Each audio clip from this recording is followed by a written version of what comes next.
Քո հրաշքն ամեն օր ուղերձների շարք Ներման իրական իմաստը։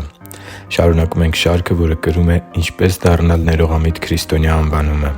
Այս շարքի մեր նախորդ ուղերձի մեջ անդրադարձանք տերունական աղոթքի մեջ ներման մասին Տեր Հիսուսի ուսուցանած ճշմարտությանն առ այն, որ ներումը նման է մարդու պարտքը չեղյալ հայտարարելուն։ Ներել նշանակում է ազատ արձակել, հրաժարվել քո արդարացի պահանջներից։ Սիրելի՛ բարեկամ, ներման իրական իմաստը ողորմածության դրսևորումն է։ Որոշակի իմաստով ներումը նաև նշանակում է չպահանջել, որպեսզի տեղի ունենա հանցագործի արդարացի պատիժը։ Ավելին, իրական ներման մեջ կարեկցանք կա տվյալ մարդու հանդեպ։ Այո, ներելը ողորմածության դրսևորում է։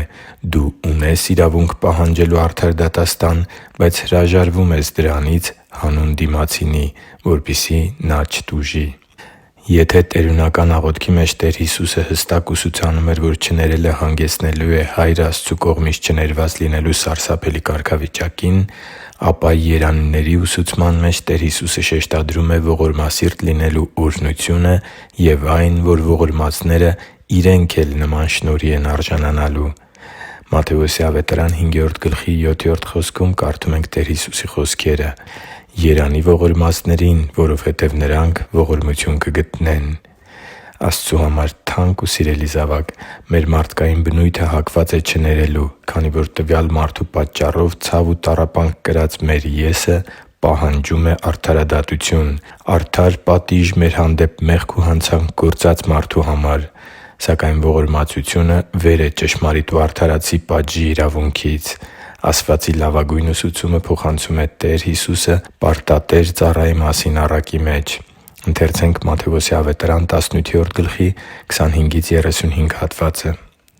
«Քանի որ պարտքը վերադարձնելու ոչինչ չուներ, նրա տերը հրամայեց վաճառել իրեն իր կնոջը որդիներին ամբողջ ունեցվածքը և հատուցել։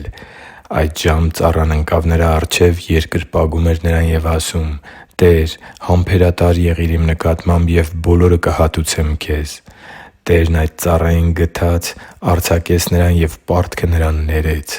Երբ այդ ծառան դուրս եկավ, գտավ իր ծառայակիցներից մեկին, որն իրեն 100 դինար էր պարտք։ Բռնեց նրան և խեղդում էր, ասելով. «Պարտքդ վերադարձրու»։ Այդ ժամանակ ծառայակիցը նրա առաջն ընկավ, աղաչում էր նրան և ասում. «Համբերատար եղիր իմ նկատմամբ, և բոլորը կհատուցեմ քեզ»։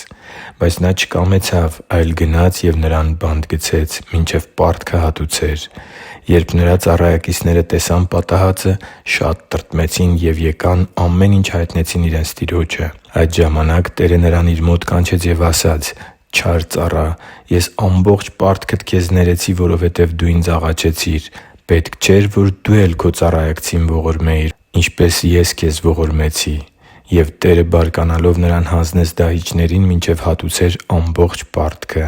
Այդպես էլ իմ երկնավոր Հայրը կանի ձեզ, եթե ձեզնից յուրաքանչյուրն իր եղբոր հանցանքները սրտանց չների» (Մատթեոս 5:7-9): Տեր Աստծուց ողորմածության արժանացած մարդը պետք է կարողանա տեսնել իր ցավից ու տառապանքից այն կողմ։ Մեղքերի ներում ստացած մարդը պետք է կարողանա զգալ իրեն ցավեցրած մարդու հանդեպ Տեր Աստծու սրտի սերը։ Հենց այդ սերն է մեզ ստիպում, որ ամեն բան անենք, որ մեզ ցավ պատճառած մարդիկ չտուժեն մեր արդար պահանջի պատճառով։ Ներման իմաստը տվյալ մարդու պարտամուռ հակը այրելն է։ Ներման իմաստը Աստծուց խնդրելն է, որ տվյալ մարդը ազատվի մեր հանդեպ իր կատարած հանցանքի արդար պատժից։ Ներման իմաստը քո կյանք չարիք բերած մարդուն բարիք ցանկանալն է։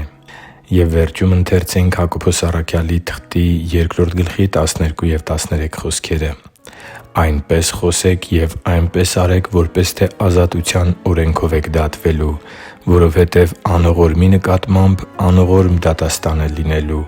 ողորմածությունը պարծենում է դատաստանի դեմ» (Հակոբոս 1:12-13): Հիշի՛ր, որ դու Աստծո հրաշքն ես, և Աստված սիրում է քեզ։